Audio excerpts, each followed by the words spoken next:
इसके कंपैरिजन में पाकिस्तान के पास क्या है?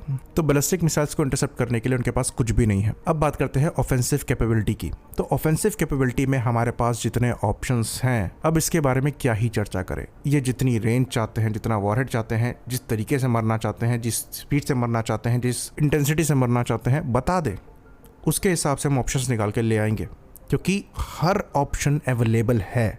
सुपरसोनिक मिसाइल चाहिए, सबसोनिक मिसाइल चाहिए, हाइपरसोनिक मिसाइल चाहिए, हाइपरसोनिक मनोवरेबल मिसाइल चाहिए, मिर वॉरहेड चाहिए, मार वॉरहेड चाहिए, थर्मोबैरिक वॉरहेड चाहिए, न्यूक्लियर वॉरहेड चाहिए, क्या चाहिए बताओ, उस तरीके से हम बता देंगे कि कौन सी दवाई लगेगी। तो अग्नि सीरीज तो यहाँ पर फेमस है ही, उसके भी डिफरेंट वेरिएंट्स आ रहे हैं। अग्नि प्राइम एक एग्जाम्पल है जिसके अंतर्गत हम मिसाइल टेक्नोलॉजी को ज़्यादा एनहेंस कर रहे हैं। फिर मिशन दिव्य शक्ति के अंतर्गत हमने मिर्फ कैपेबिलिटी को भी डेमोन्स्ट्रेट किया है। बाकी मार्फ कैपेबिलिटी तो हमारे पास पहले से ही अवेलेबल थी। बाकी जिस रेंज में आप बता दो उस रेंज में आपको मिसाइल मिल जाएगी। फ्रैंकली जब मिसाइल की बात होती है तो ऐसा लगता है कि कपड़े की दुकान में आप आए हैं, आपका जो वजन है, साइज है, स्टाइल है, उसके हिसाब से आपको चीजें मिल जाएंगी। तो ये जो कहते हैं कि हम एटम बम मार देंगे, इनको ये नहीं पता कि इनका लगेगा नहीं लगेगा, इसकी कोई गारंटी नहीं है, क्योंकि हमारे पास बैलिस्टिक मिसाइल शील्ड भी हैं और एयर डिफेंस सिस्टम्स भी हमारे मजबूत हैं।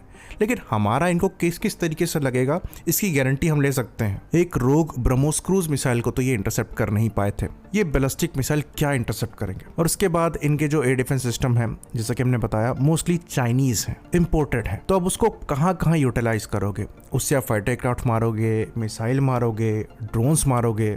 तो पाकिस्तान को तो मिसाइल के बारे में बात करने से पहले 10 बार सोचना चाहिए कि अगर उस फील्ड में चले गए और वहां से भी मिसाइल की बात होने लग गई तो क्या होगा। कंट्री इतनी बड़ी नहीं है कि भागने की जगह मिल जाए। यहाँ तक कि यूके में जो आपका मिनी पाकिस्तान बसा हुआ है, वहां तक रेंज है। तो वहां पर जो स्टैंड कर रहे हैं वो इसलिए कर रहे हैं कि उन्हें लगता है कि यहाँ तक कुछ होना है नहीं, मरेंगे तो पाकिस्तानी मरेंगे। तो ये चीज आप भी जानते हो, जो न्यूक्लियर बॉम्ब की धमकी दी जा रही है वो इसलिए दी जाती है कि इंडिया डर जाएगा और लड़ाई यहाँ पर नहीं होगी।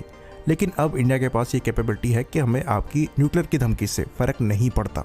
बाकी अगर बात एयर टू एयर कॉम्बैट की भी करें तो वहां पर भी जैसा कि हमने डिस्कस किया, आपकी भाड़े की मिसाइल्स ही हैं और एक बार स्टॉक आपका खत्म हो गया तो आपको OEM के पास भागना पड़ेगा।